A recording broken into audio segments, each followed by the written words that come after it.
Hello there, dear ones. This is Rick Nichols, and I would like to share with you a little story, if I may.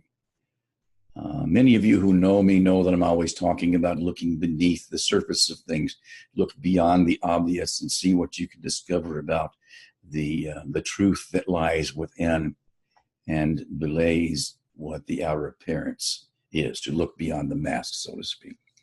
And this is a story about just such a thing. Yesterday, I was at Starbucks coffee shop and standing at the pickup window inside the shop there, waiting for my latte to emerge therefrom. And as I waited, I was looking at some pictures on the walls, and there was a number of pictures, but one in particular caught my eye.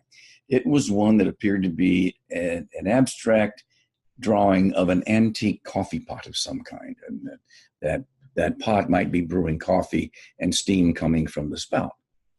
But I thought, I wonder what else is there.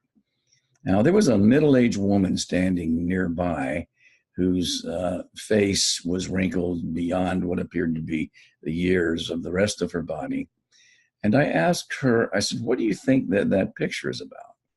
She looked at it for a moment and said, I don't know, coffee pot? I said, yeah, probably, but what if it were a magic lamp?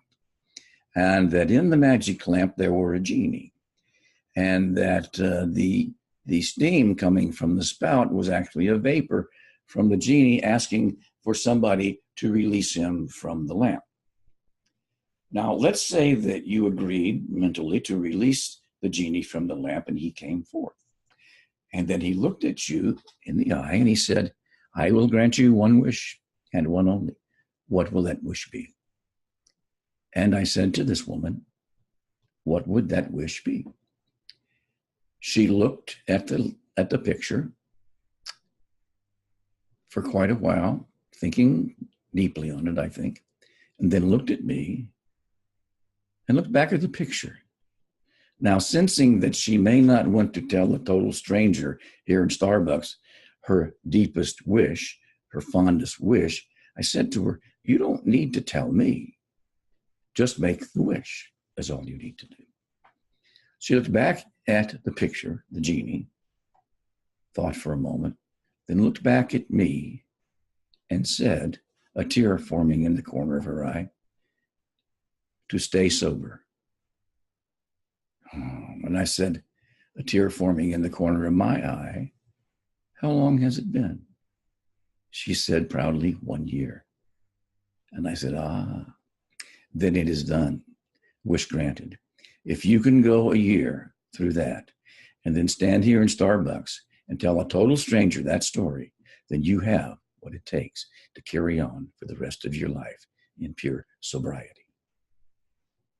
Now, for some reason, it didn't seem appropriate for us to embrace or hug there at Starbucks in that moment, since that wouldn't be permissible. But we stood there before each other, eyes, smile, and heart embracing in a moment of the unity of love. We stood there in a space of love for that moment. Then our coffees came through the window. We parted company, but I can promise you, she and I will carry that moment with us through the rest of our days and beyond this lifetime. My dear friends, there is wonder beneath the surface of everything you see. If you take a moment to look for it and recognize it, you will be rewarded in ways that you cannot even imagine. I love you all. Thank you for sharing this time with me. Namaste.